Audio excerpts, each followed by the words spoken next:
É sempre um prazer nos encontrarmos para estudarmos juntos a Palavra de Deus. Bem-vindo a mais um encontro com a Palavra.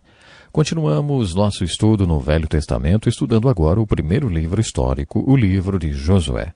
Em nosso último encontro, vimos alguns aspectos gerais da história dos hebreus e discutimos sobre a importância de estudarmos a história desse povo e a história em geral. Agora que já chegamos no primeiro livro histórico, vamos analisar alguns aspectos do livro de Josué. O livro de Josué, de certa forma, é o oposto do livro de Números. O livro de Números é uma ilustração da falta de fé. Ele conta que o povo hebreu não entrou na terra prometida das bênçãos de Deus porque não creu. Ele conta e ilustra as impressionantes consequências que um cristão pode vir a sofrer por causa da sua falta de fé.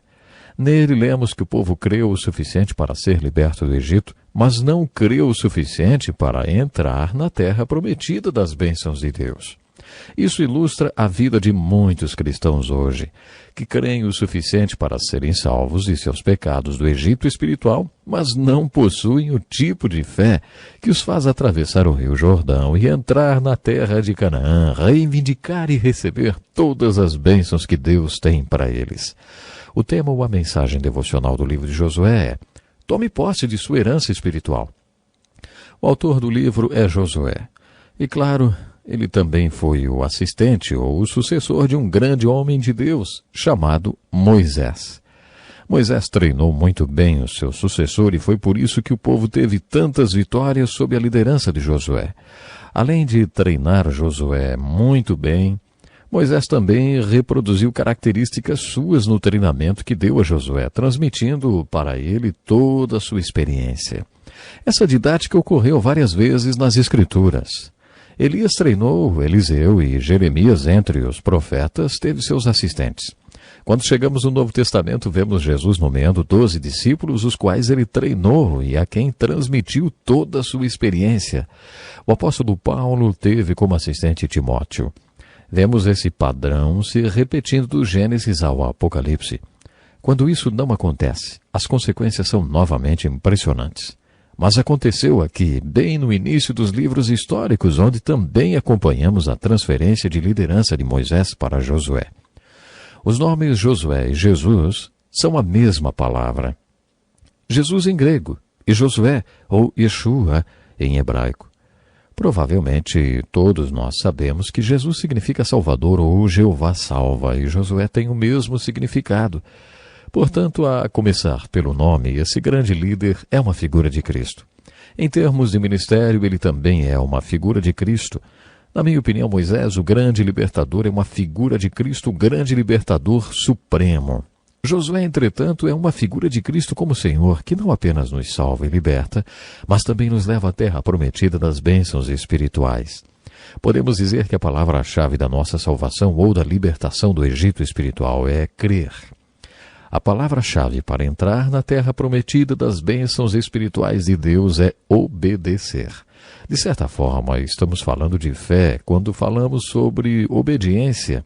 A palavra fé significa compromisso, o tipo de compromisso que faz a pessoa obedecer. Josué tinha 40 anos na época do Êxodo. Lembre-se, Josué e Caleb foram os dois únicos sobreviventes da peregrinação pelo deserto, porque quando eles voltaram de espiar a terra de Canaã, foram os únicos que trouxeram um relatório positivo.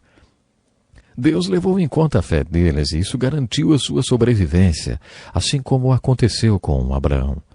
Mas Josué tinha 80 anos quando recebeu seu chamado para liderar o povo na entrada da terra de Canaã e na conquista de 7 nações que defendiam suas terras e que eram mais fortes do que os israelitas. Quando morreu, Josué tinha 110 anos. E durante toda a sua vida demonstrou ser um homem de força, fidelidade, demonstrou liderança, genialidade militar e, acima de tudo, demonstrou muita fé. Ele não ouviu seu chamado de uma sarça ardente como Moisés. Ele não recebeu seu chamado diretamente de Deus. Ele recebeu seu chamado de um velho homem que conhecia Deus e que o conhecia também. Esse velho homem era Moisés, é claro. Quando estudamos a liderança de Josué, observamos um período de transição muito importante. Moisés recebeu a palavra de Deus no Monte Sinai, diretamente de Deus. O seu chamado também foi feito diretamente por Deus na sarça ardente. Agora lemos que Josué foi exortado a ler a palavra escrita de Deus, a palavra que tinha sido dada por Deus a Moisés. Essa prática não começou com os reis, começou com Josué. Quando assumiu a liderança, Josué foi informado que deveria obedecer aos mandamentos de Deus. Ele deveria ler os mandamentos de Deus e pensar neles dia e noite. Como já dissemos, a mensagem devocional do livro de Josué é a seguinte: tome posse da sua herança espiritual. Antes de dar a terra de Canaã ao povo de Israel, Deus já tinha prometido aos seus antepassados, Abraão, Isaque e Jacó. O título de propriedade da terra de Canaã era incondicional. Deus a deu incondicionalmente. Mas a conquista e a posse dessa terra estavam condicionadas. Vou enfatizar mais uma vez. A aplicação devocional do livro de Josué é uma figura da nossa bênção espiritual como cristãos. Quando nos achegamos com fé em Cristo, Deus nos dá todas as bênçãos espirituais que nós precisamos. O nosso título de propriedade dessas bênçãos é incondicional, mas a posse e a implementação dessas bênçãos em nossas vidas é condicional. Isso está ilustrado para nós no versículo-chave do livro. Josué, capítulo 1, versículo 3. É o texto-chave de todo o livro. Todos os livros da Bíblia têm um versículo ou um capítulo-chave que servem como um resumo de toda a mensagem do livro. Esse é o versículo-chave de todo o livro de Josué. Quando o povo de Deus estava prestes a atravessar o rio Jordão e invadir Canaã, ouviram essas palavras: como prometia Moisés, todo lugar em que puserem os pés, eu darei a vocês. Vocês percebem? A terra foi toda dada a eles. Em termos de título de propriedade, eles eram todos dono. Sim, eram donos de tudo, mas não em termos de posse. A lei de possessão determinava que cada metro quadrado da terra de Canaã onde eles pusessem o pé seria dado a eles. Era isso que receberiam, nem mais, nem menos. A aplicação disso para nós é que acontece o mesmo com nossas bênçãos espirituais. A oração, as escrituras, a comunhão com os irmãos, a adoração, a alegria do ministério e o ser parte da solução de Deus para a obra que Ele está fazendo através do seu povo, isso são bênçãos espirituais que estão disponíveis para nós. Deus as dá a toda pessoa que crê. Umas tomam posse dessas bênçãos, mas outras não. O segredo é muito simples. Você tem que colocar o seu pé sobre elas. Você toma posse da oração orando. Toma posse da adoração quando adora. Toma posse das Escrituras quando a lê, compreende e a aplica. Dando um passo de cada vez, você toma posse de seus bens espirituais ou de suas bênçãos espirituais. Muitas pessoas acham que o conteúdo do livro de Josué está mais relacionado com os 5 primeiros livros da Bíblia e que, portanto, deveria ser estudado como um deles. Os 5 primeiros livros da Bíblia são chamados de o Pentateuco, porque eles são 5 livros da lei. As pessoas acham que os livros da lei têm muito mais a ver com a entrada do povo na terra prometida e como o livro de Josué leva o povo para dentro da terra prometida. O conteúdo do livro pertence ao Pentateuco, mas nós descobrimos mais uma linda alegoria da salvação.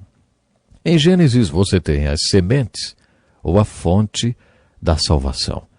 Em Êxodo você tem a libertação da pena ou do poder do pecado através do sangue do Cordeiro Pascal e do poder do Deus que faz milagres. Levítico ilustra o propósito imediato desse tipo de salvação, que é adorar ao Deus que salvou e libertou você. Deuteronômio é repleto de ilustrações que nos encorajam a atravessar o Rio Jordão e entrar na Terra Prometida. Quando você chega na Terra Prometida, tem que tomar posse da sua herança espiritual e viver cada uma das bênçãos que Deus planejou para a sua vida. O livro de Números é aquela impressionante ilustração negativa de uma geração inteira do povo de Deus que não fez nada disso. Nesse livro temos a morte de uma geração inteira que não creu, mas como já dissemos, o livro de Josué é a antítese para o livro de Números. O livro de Números apresenta uma grande ilustração de falta de fé, enquanto o livro de Josué afirma: você pode tomar posse de toda a sua herança espiritual. Isso não é maravilhoso? Quando lemos o livro de Josué, aprendemos que podemos conquistar tudo pela fé. Você pode entrar na terra prometida das bênçãos de Deus e viver tudo que Deus planejou para você como cristão. Quando você chega ao livro de Efésios, compreende mais profundamente o que isso significa. Por exemplo, o versículo-chave do livro de Efésios também é versículo 3 do primeiro capítulo. É fácil lembrar dessas duas referências. Josué 1 e 3 é o versículo-chave de Josué. E Efésios 1 e 3 é o versículo-chave de Efésios. Efésios 1 e 3 diz assim: bendito seja Deus e Pai de nosso Senhor Jesus Cristo, que nos abençoou com todas as bênçãos espirituais nas regiões celestiais em Cristo. É um versículo muito bonito e nos ensina várias coisas. Nos ensina, por exemplo, a figura da terra prometida. No Novo Testamento, a terra prometida é o lugar celestial. Então, lembre-se disso. Durante a conversa que Jesus teve com o rabino Nicodemos durante uma noite toda, ele disse que Nicodemos precisava nascer de novo. Nicodemos não entendeu. Parece que Jesus ficou meio impaciente com Nicodemos porque ele não conseguia entender coisas tão terrenas, simples e comuns. Nicodemos só conseguia dizer: mas como pode isso? Foi então que Jesus falou: e se eu falar de coisas espirituais, você entende? Ninguém jamais subiu ao céu, só eu. Ninguém jamais desceu do céu, só eu. E ninguém está no céu, somente eu, Jesus disse. Sabe, Jesus estava olhando bem nos olhos de Nicodemos quando disse: eu sou o céu. O que Jesus está falando é o seguinte: o céu não é apenas um lugar. No sermão da última ceia, Jesus afirma que o céu é um lugar, mas não é apenas um lugar para onde vamos depois de morrer se aceitarmos seu convite para segui-lo. O céu também é uma dimensão espiritual, na qual podemos habitar agora. É isso que Paulo quer dizer em Efésios 1 e 3, quando afirma que Deus nos deu todas as bênçãos espirituais, mas nós temos que conquistá-las. E aí, ouvinte, você já está conquistando a sua Canaã? Já está conquistando o seu lugar espiritual? Por favor, pense nisso. Jesus tem todas as bênçãos para você, mas você é desafiado a conquistar essas bênçãos. Portanto, não pare, siga conquistando. Nós vamos ficar por aqui hoje, então fique atento, hein? No nosso programa, vamos falar muito mais sobre as bênçãos espirituais. Até lá! Este é um estudo escrito pelo Dr. Dick Woodward, na voz do pastor Edson Bruno.